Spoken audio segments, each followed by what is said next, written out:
할렐루야. 새해 첫날을 예배로 시작하는 저와 여러분에게 하나님의 풍성한 은혜가 함께 하시기를 간절히 소망합니다. 저희 가정은 이제 크로스 교회와 어떻게 보면 이제 좀 연합해서 사역을 한다고 할 수가 있는데, 어저께 이제 송구영신 예배를 드리고 왔습니다. 그래서 어제이면서도 또 오늘이죠. 새벽에 와서 또 같이 함께 예배를 드렸는데, 예배가 마치고 또 준비해서 다시 이제 또 가야 하는 상황이죠. 우리가 이제 흔히 송구영신이라는 말을 사용합니다. 이 말은 옛 것을 보내고 새 것을 맞이한다 라는 뜻입니다. 그러나 우리가 2022년 12월 31일에서 하루가 지난, 시간적으로는 밤 12시에서 1초가 지나서 2023년 1월 1일이 되었다고 해서 우리가 확 바뀌거나 우리의 삶이 확 변화되는 것을 경험하기가 어렵습니다. 오히려 우리의 인생이 한순간에 확 바뀌게 되는 경우는 대부분은 위험한 일들이 많죠. 예를 들어 교통사고가 난다던가 큰 질병에 걸린 경우가 오늘과 내일을 확 바꾸어 버리는 일들이기도 합니다. 그래서 우리가 지난해를 보내고 새해를 맞이하면서 과거를 되돌아보고 반성해야 하는 부분도 있겠지만, 오히려 하나님의 은혜로 모든 가족이 건강하게 이민자로서 오늘을 살아내고 있는 것, 그냥 오늘 이렇게 건강하게 살고 있는 것, 더불어 내 계획대로만 되지 않고 하나님의 인도하심대로 삶의 방향이 바뀌게 되어서 감사할 것들을 찾아보며 하나님께 영광을 돌리는 것이 새해를 맞이하는 우리의 자세로서 더 맞다고 생각이 됩니다. 저는 새해를 맞이하면서 어떤 말씀을 나눌까 좀 고민을 했습니다. 지난 한 해를 되돌아보면서 여러 가지 생각들이 들더라고요.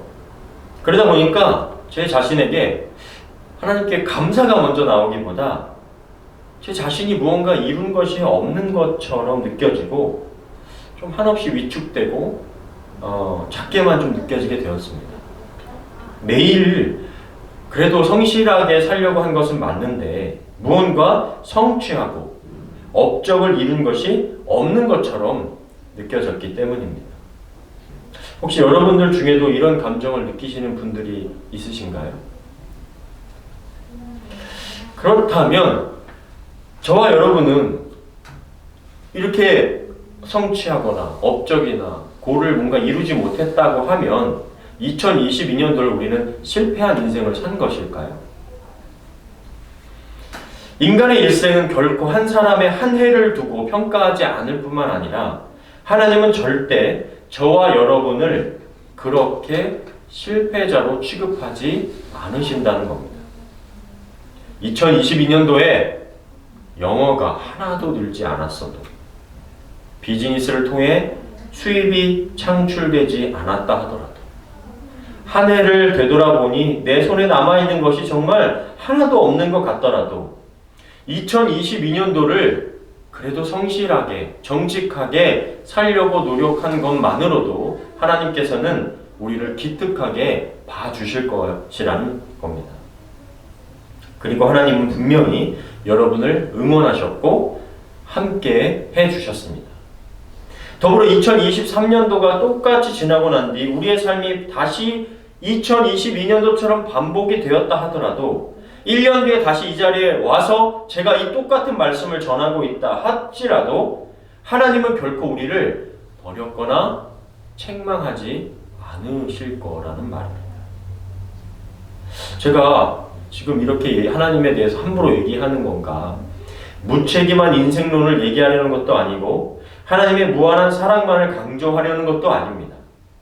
한 해를 되돌아보며 우리의 인생을 어떤 결과물로 판단하지 말자는 겁니다. 왜 그런지 오늘 말씀에 등장하는 모세를 좀 한번 보려고 합니다. 모세를 대해서 잘 아시겠지만 40세까지는 애굽에서 이집트의 왕자로 살았고 또 그 나머지 40년, 즉 80세까지는 정말 그냥 광야의 양치기로 살았습니다.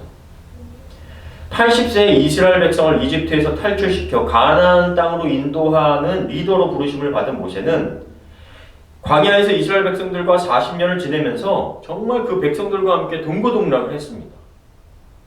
사막 지형에서 정말 낮에는 뜨거운, 밤에는 그 차디찬 광야의 추위 속에서 불뱀과 또 이민족들의 그 공격 속에서 살면서 리더로서 모세의 자리는 칭찬과 존경과 감사보다는 원망과 불평을 더 두를 수밖에 없는 자리였어요. 조금만 문제가 생기면 왜 우리를 이집트에서 이끌어내었냐는 소리를 수도 없이 들었고, 너 지금 당신의 리더십에 문제가 있으니까 그 자리에서 내려와라. 아니 너만 왜 리더냐? 너더러 누가 리더를 하라고 그러더냐? 조금만 덥고 힘들면 물이 없다. 물이 없는데 어디로 이끌어내느냐? 고기를 줘라. 등등 하루가 멀다 하고 계속해서 컴플레인 투성이었습니다. 광야를 다니며 다른 민족들과 전쟁도 치러야 하는 모세는 정말 육체적으로도 힘들었지만 한마디로 감정 노동자였습니다. 오죽하면 하나님께서도 내가 이 백성을 광야에 묻어버리고 모세야 너로부터 다시 시작하겠다는 말씀을 하나님께서 하실 정도였어요. 그런데 그때에도 모세는 하나님 그러시면 안 됩니다. 이 백성을 지금 광야에서 죽이시면 아니 애굽에서 이스라엘 백성을 이끌어낸 하나님이 그 백성을 광야에서 다 죽였다고 하면서 온 민족과 백성들이 하나님을 욕할 겁니다. 무슨 그런 하나님이 있냐고. 하나님 그러니까 그래 하지 마시고 참으소서 하면서 오히려 모세가 하나님을 진정시키고 말렸습니다. 그래서 하나님은 정말 지면에 모세처럼 온유한 사람이 없다고 칭찬하시 주실 정도였어요. 정말 리더다운 리더였죠. 그런데 하나님과 백성 사이에 이 중재자로서 헌신했던 모세를 가나안 땅 바로 앞에서 하나님이 오늘 말씀하시는 거예요. 모세야, 너는 가나안 땅에 못 들어갈 거야. 이미 그전에도 언급한 적이 있지만 하나님께서 말씀하신 적이 있지만 하나님은 이제 모세가 죽기 직전 신명기에서 다시 한번 확실하게 결정을 지으십니다. 신명기 34장 4절인데요. 그런 다음에 여호와께서 모세에게 말씀하셨다. 이것은 내가 아브라함과 이삭과 야곱에게 맹세하여 그들의 후손에게 주겠다고 약속한 땅이다. 내가 그 땅을 너에게 보여주었지만 너는 그리로 들어가지 못할 것이다. 모세에게 느보산이라는 곳에 올려 모세를 부르셨어요. 약속한 땅 가나안 땅을 쫙 펼쳐 보이시는 거예요. 저기가 이제 아브라함 때부터 약속한 땅이야. 그 약속을 한 번도 어긴 적이 없으시고 이제 그 약속대로 이스라엘 백성을 저 땅으로 들어보낼 거야. 보여주셨어요. 그런데 너는 그곳으로 들어갈 수 없어. 이게 무슨 말이죠? 이게 좀 해도 좀 너무한 거 아닙니까? 아니 눈에 보여주지나 말고 안 된다고 하시던지 도착하기 한 10년 전쯤 광야를 40년 돌았으면 한 30년 돌게 하시고 새로운 리더자 뽑으셔가지고 후계자로서 잘 양성시켜가지고 그렇게 해서 들어가게 하시던지 지금까지 40년 동안 하라는 대로 다 했고 백성들이 원망과 불평과 욕할 때마다 어쩌면 하나님보다도 더 직접적으로 그 욕을 다 받아내었는데 고생은 고생대로 시키시고 백성들은 들어가고 모세만 못 들어가게 하는 거는 좀 너무한 거 아니냐는 거죠.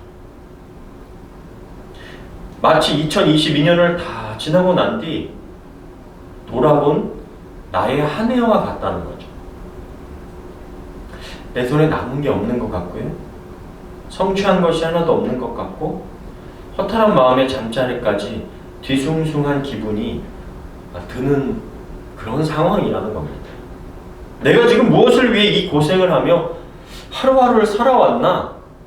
라는 그런 허무함과 허탄한 마음이 우리 가운데 드는 것이죠.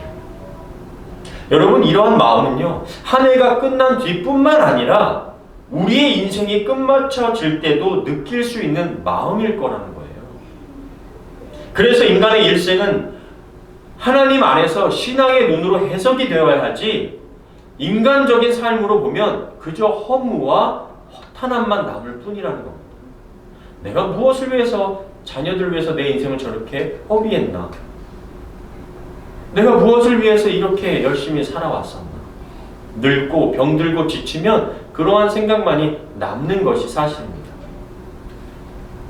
그러면 하나님께서 모세를 가나안 땅에 들어가지 못하게 하신 것은 이제 모세가 나이가 많아 쓸모없게 되어서 그런 것입니까? 하나님은 자신의 과업을 위해 쓸모있는 사람만 선택하시고 쓸모가 없어지면 버리시는 그런 분이시냐는 말이죠. 여러분이 생각하시는 하나님은 어떻습니까? 정말 그런 분일까요? 하나님은 절대 그런 분이 아니시죠. 그걸 어떻게 확인할 수 있을까요? 신명기 34장 7절인데요. 한번 같이 읽겠습니다. 시작. 모세가 죽을 때 그의 나이 120세였으나 그는 눈도 흐리지 않았고 기력이 쇠하지도 않았다. 무슨 뜻입니까? 모세는 나이 때문에, 건강 때문에 버림받거나 내쳐진 것이 아니라는 거예요. 지금 120세인데도 눈도 흐리지 않았고 기력이 쇠하지 않아서 충분히 그 땅에 들어가 살 수도 있을 정도의 힘이 있다는 거예요. 그러면 왜 가나안 땅 바로 전까지만이었을까요? 왜 여기서 모세를 멈추게 하셨을까요? 한마디로 거기까지가 하나님의 계획이셨어요. 거기까지가 하나님께서 모세를 향한 계획이셨고 모세의 역할이었습니다. 하나님은 모세가 자신에게 주어진 사명을 완수했기 때문에 모세를 부르신 거예요. 여러분, 우리는요, 우리가 무언가를 성취하기를 원하죠. 어떤 업적에 내 이름이 걸려지고 드러났으면 좋겠습니다. 내가 부를 이루기를 원하고 자식 농사라고 표현하는 자녀들의 성공을 내가 보기를 원합니다. 그리고 그것을 내 대에서 이루어져서 내 눈으로 뭔가 이루어진 것을 확인하고 싶어 하는 것이 우리들의 본성입니다. 인정받고 싶고 성취하고 싶고 이루어내고 싶은 겁니다. 그것을 내가 해보고 싶고 내가 보기를 원하는 거죠. 그런데 오늘 모세는 자신도 약속의 땅, 가나안 땅에 들어가지 못했고 이스라엘 백성이 들어가는 것을 직접 볼 수가 없었습니다. 그래서 인간적으로 느끼기에는 모세는 과업을 온전히 이루지 못한 것 같고 아쉬움이 남는 인생인 것 같지만 하나님께서 계획하신 모세의 과업은 이 가나안 땅 전까지였고 모세는 그것을 완전히 이루어낸 것이었어요. 모세는 가나안 땅 들어가는 게 업적이 아니라 가나안 땅 전까지 이스라엘 백성을 인도해내는 것이 모세의 과업이었던 거예요. 하나님의 계획이었던 겁니다.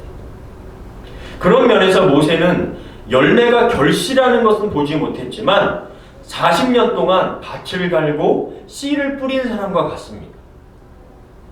그가 결실한 것은 보지 못했지만 다음 세대들을 위해서 이스라엘 백성들이 가나안 땅에 정착하며 들어가기까지 위해 밭을 갈고 씨를 뿌리는 일에는 완벽한 일을 한 사람이었다는 거예요. 더불어 율법을 기록하고 하나님의 율법을 받아서 이스라엘 백성들이 거룩한 삶으로 나아갈 수 있는 기반을 마련한 아주 훌륭하고 위대한 사람이었던 거예요. 그래서 그를 구약의 대표자라고 부릅니다. 그는 완벽하게 자신의 일을 해내었고 밭을 갈고 씨를 뿌리면서 후대의 열매가 맺힐 것을 하나님의 약속을 통해 이미 보았고 그는 못 들어갔지만 들어간 것과 마찬가지의 삶을 산 겁니다. 그는 하나님과 함께 이스라엘 백성들이 가나안 땅에 정착하는 광경을 이미 그려보았던 거예요. 이것이 바로 하나님이 우리에게, 모세에게 주시는 비전이라고 말하는 거예요. 물론 어떤 면으로는 모세가 열매를 보지 못했기에 인생이 그 자신이 느꼈을 때 고단하게 느꼈을 수도 있습니다. 그가 광야에서 겪은 모든 일들이 그저 그냥 핑크빛 행복이었다 말할 수 없죠. 아름다운 시간이었다 라고 다 말할 수 없습니다. 그런데 그것이 인생이죠. 그래서 자신의 시편, 모세 시편, 90편에 이런 표현을 했는지도 모르겠습니다. 시편 90편 10절인데요. 한번 같이 읽겠습니다. 시작. 우리의 연수가 70이요 강건하면 80이라도 그 연수의 자랑은 수고와 슬픔뿐이요 신속히 가니 우리가 날아가나이다. 인간의 일생이 얼마나 정말 빨리 지나가는지 날아가는 것 같은데 70년, 80년의 인생을 사는 인생들을 보니 뭐라고요? 수고하고 슬픔뿐이었더라 라는 거예요. 그것이 모세가 인생을 되돌아본 고백이죠. 인간의 일생에 대한 한마디의 정의인 거예요. 그러면 모세의 인생은 우리가 생각하는 것처럼 수고하고 슬픔과 고생만 하다가 정말 생고생만 하다가 죽는 그런 불행한 인생인가요? 모세를 그렇게 하나님이 판단하셨을까요? 하나님은 그렇게 말하지 않습니다.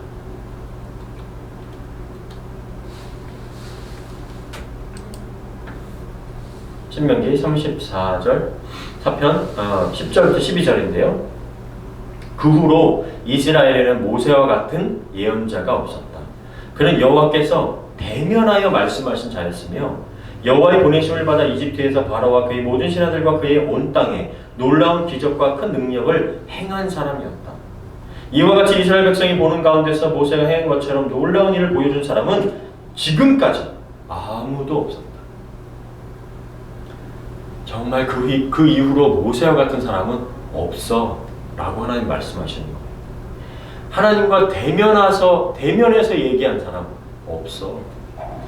기적과 능력을 행한 모세가 행한 것처럼 놀라운 일을 보여준 사람은 없었어. 한마디로 정말 모세 같은 사람 없더라 라고 하나님이 평가해 주시는 거예요. 정말 놀라운 극찬이지 않습니까? 하나님께서 하시는. 모세가 이처럼 구약의 대표자가 되었다는 것은 신약에 와서 변화산 사건에서 증명이 돼요. 마태복음 17장 1절부터 3절인데요. 예수님께서 기도하시다가 보통은 이제 어떤 산인지 정확히 알 수 없지만 그 산에 올라가셔서 갑자기 변형되는, 예수님이 거룩한 모습으로 변형되는 사건이에요. 엿새 후에 예수께서 베드로와 야고보와 그의 형제 요한을 데리시고 따로 높은 산에 올라가셨더니 그들 앞에서 변형되사 그 얼굴이 해같이 빛나며 옷이 빛과 같이 휘어졌더라. 자, 3절. 그때에 모세와 엘리야가 예수와 더불어 말하는 것이 그들에게 보이거늘. 죽었는데요. 모세와 엘리야는 이미 죽은 사람, 구약에서 죽은 사람이죠. 근데 갑자기 영으로서 나타나셔서 예수님과 대화하는 장면이 제자들의 눈에 보인 거예요. 자, 그럼 이 사람들이 무엇을 대표하는 사람들이죠? 예수님께서는 그 율법의 대표자 모세. 두 사람 다 구약의 사람들이에요. 모세는 율법의 대표자이고요. 선지자의 대표는 엘리야입니다. 예수님께서 함께 대화하시는 장면이 나타난 거예요. 이 변화산 사건은 예수님께서 율법과 예언자들의 예언을 성취하시는 분이라는 것을 나타내는 장면으로 해석을 해요. 구약의 율법과 선지자들의 예언, 즉 구약의 모든 말씀들이 예수님을 향하고 있다. 이분이 바로 진짜 메시아이시고 하나님의 아들이시다라는 것을 상징하는 장면으로 해석이 되는 거죠. 이때 모세가 나타나서 주님과 함께 대화하는 거예요. 그만큼 모세가 하나님께 인정받았던 사람. 모세는 정말 구약을 대표할 만한, 율법을 대표하는 사람이라는 것을 말하고 있는 거예요. 그러니까 절대로 가나안 땅에 들어가지 못했다고 해서 그가 무언가를 이루지 못한 사람이 아니라는 것을 다시 한 번 더 확인할 수 있게 되는 거죠.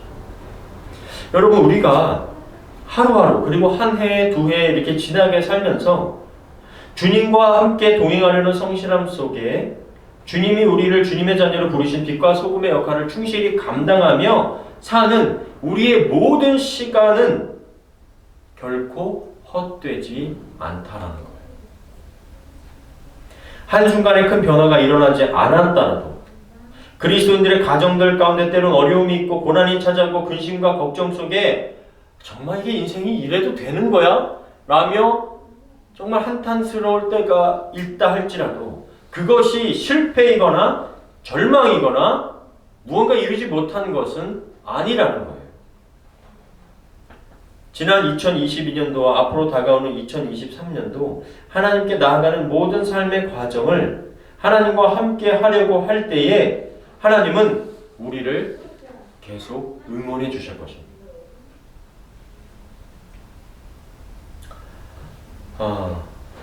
이제 크리스마스가 다가올 때 작년에 이제 작년이라고 해야 되죠. 크리스마스가 한 3주 전쯤이었을 겁니다. 소희 학교에서 크리스마스 콘서트가 있었어요. 네 안에도 했죠? 예. 처음에 캐나다에 왔을 때 크리스마스 콘서트를 아주 기대하면서 봤던 마음이 있었어요. 한국하고 얼마나 다를까? 캐나다 또 선진국이니까 얼마나 더 잘하겠어? 막 이런 마음이었죠. 그런데 한국에서 하는 화려한 발표회보다 너무 차이가 많아가지고 실망이라기보다는 이런 분위기구나 라고 이렇게 느꼈던 적이 있죠. 시간이 지나면서 캐나다에서 준비하는 콘서트가 아이들에게는 좀 더 좋을 것 같다라는 생각이 좀 들더라고요. 이번에 이제 좀 오전에 시간이 돼가지고 소희 학교에서 하는 콘서트를 가서 보게 되었습니다. 저희 소희는 없습니다. 구글에서 가져온 사진이고요. 아무리 아이들이 많아도 보통 자기 자녀들이 눈에 크게 들어오는 것이 우리 부모들의 공통적인 마음이죠. 이 소희가 하는 발표는 앞쪽에 두 개로 배치가 되어 있어서 좀 빨리 지나가가지고 다른 학우들이 하는 공연들을 좀 느긋하게 편안한 마음으로 감상할 수가 있었어요. 중반쯤 되었을 때 이제 저도 좀 분주한 마음 가라앉고 정말 그 공연 자체, 그 크리스마스 콘서트를 좀 느긋한 마음으로 감상할 수 있을 때가 되었는데 앉아있는 부모들이 자신들의 자녀들의 순서가 될 때마다 보통 어떻게 하죠? 이게 갑자기 그쵸. 사진 찍고 갑자기 뒤에 앉아있던 분들이 가운데 찍고 와가지고 앞에 앉아가지고 카메라 들고 영상 찍고 조금이라도 자녀들을 잘 보려고 왔다 갔다 하는 모습들이 유난히 더 눈에 들어오는 거였어요. 앉아있는 좌석들은 보통 불을 꺼가지고 어두운데 그 어두운데 앉아있는데 아이들이 이렇게 앞에 서 있고 그쪽이 어둡잖아요. 그런데 잘 보이지도 않을 것 같은데 엄마 아빠가 자기 자녀를 향해서 손을 흔드는 거예요. 여기 있다고 보일까? 이런데 손을 흔들고 근데 어떻게 봤는지 거기서도 같이 자녀가 발표에 좀 섰는데 손을 흔들고 그런 모습들이 유난히 눈에 들어오더라고요. 그리고 앞에서 발표하는 아이들을 가만히 좀 지켜보게 됐어요. 발표하는 자녀들이 정말 어떤 프로페셔널하게 하지 못해도 부모는 자녀가 그곳에 서 있는 것만으로도 그냥 기쁘고 행복한 거잖아요. 아이들은 자신들의 순서에 준비한 대로 몸 동작을 하고 동작을 잘하든 못하든 목소리가 크든지 작든지 자신이 준비한 대로 노래를 부르고 발표를 하는 거예요. 그때 몸이 이렇게 뭉클하면서 하나님께서 우리를 향한 마음이 이럴 것 같다라는 생각이 들었어요. 그러니까 저는 거기서 혼자 부흥회가 열렸죠. 갑자기 눈물이 쏟아지는 거예요. 제가 이렇게 눈물이 잘 쏟아지는 스타일이 아닌데 정말 눈물이 계속해서 쏟아지는 거예요. 옆 사람이 이 남자 지금 뭐하나 이랬을 거예요. 저 혼자 앉아 있었는데 그러니까 제3자나 그냥 인간적인 눈으로 우리가 그냥 세상적인 눈으로 바라보면 아마 그 발표회에서 어떤 반이 잘하나 어떻게 준비해서 어떤 반이 이렇게 잘해서 순위를 매겨서 1등을 하는 반일까?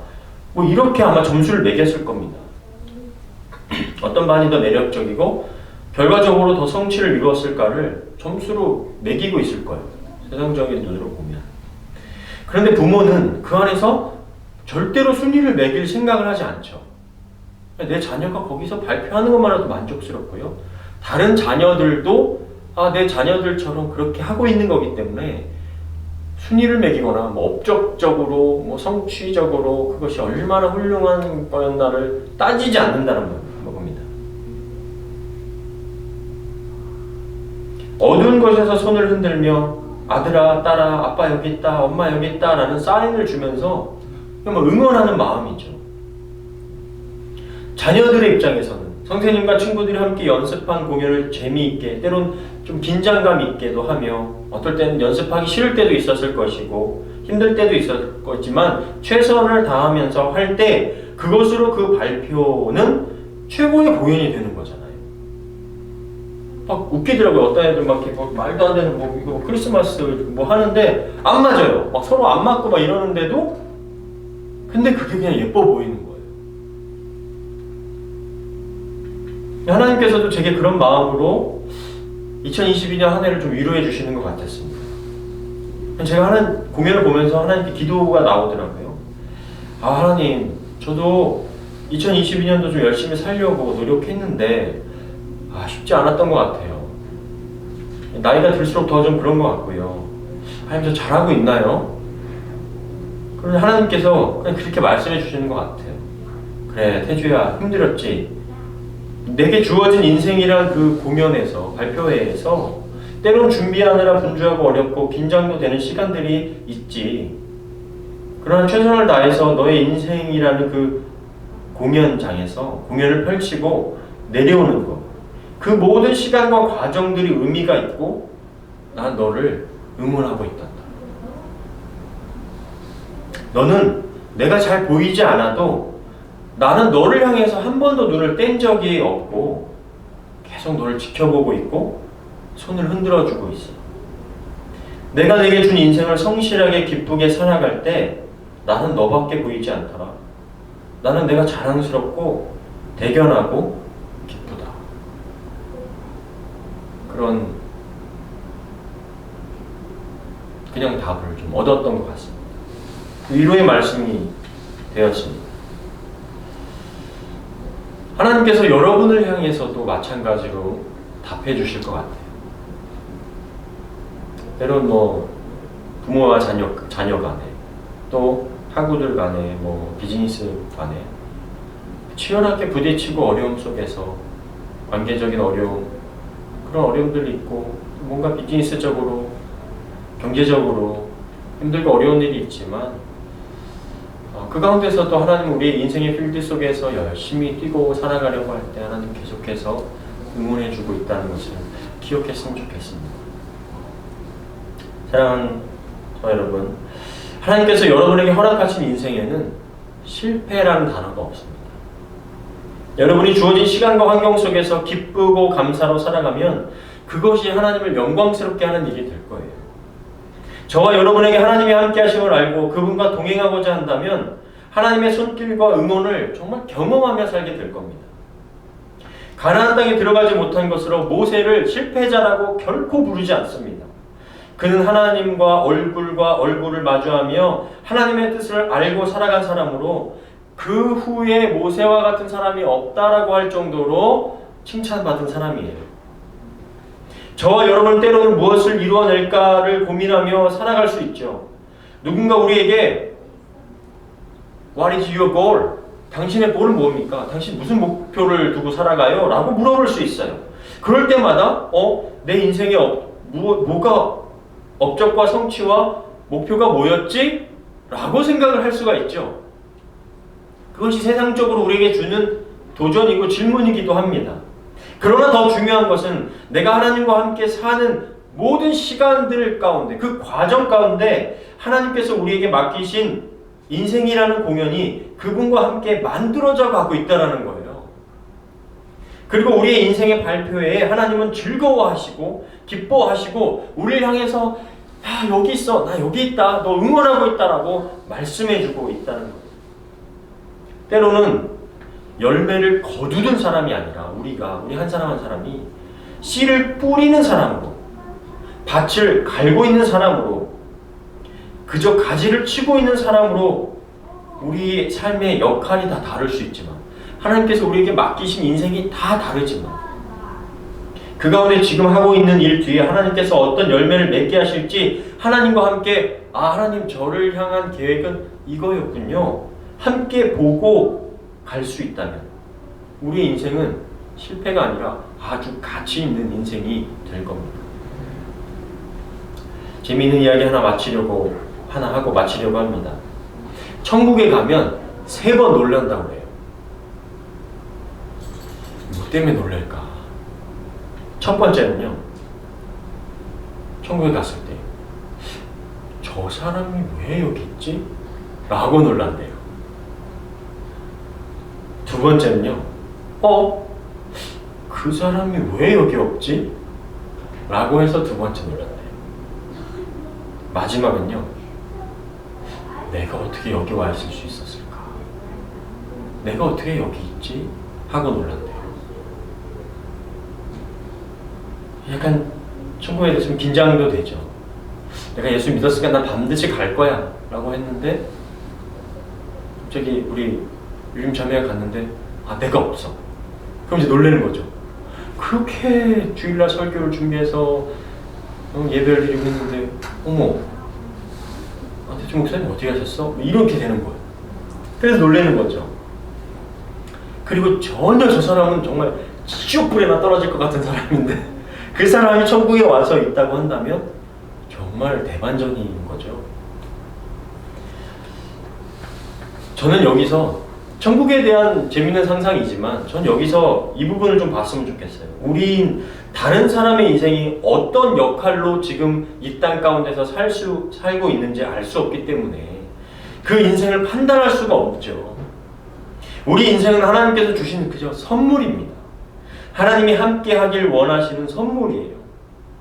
다른 사람과 나를 비교할 것도 없고 우리에게 주신 하루하루를 주님과 동행하며 기쁨과 감사로 살아갈 때 무엇을 이루었다고 자랑할 것도 없고 무엇을 이루지 못했다고 좌절할 것도 없습니다. 저 같은 경우는 그래요. 예를 들어 제 친구가 큰 교회에서 지금 막 잘 나가고 있어. 성도가 많은 교회에 있어요. 그렇다고 해서 제 자신을 비교하면서 우울해하거나 패배의식을 가질 필요도 없고, 누군가 부자로 살아가는 것에 대하여 나는 왜 이렇게 살까? 라고 한탄할 필요도 없다는 것. 그것은 사람의 기준일 뿐, 하나님은 우리 각자에게 주신 인생 속에서 자신의 삶을 아름답게 살아가길 바라고 우리를 지켜보시며 계속해서 응원해주고 있다는 것을 믿으시기 바랍니다. 그렇게 2023년에 하루하루를 살아갈 때 우리는 은혜로 그분의 나라에서 만나게 될 것입니다. 2023년도 믿음으로 승리하는 저와 여러분 다 되시기를 주님의 이름으로 간절히 소망합니다. 아멘.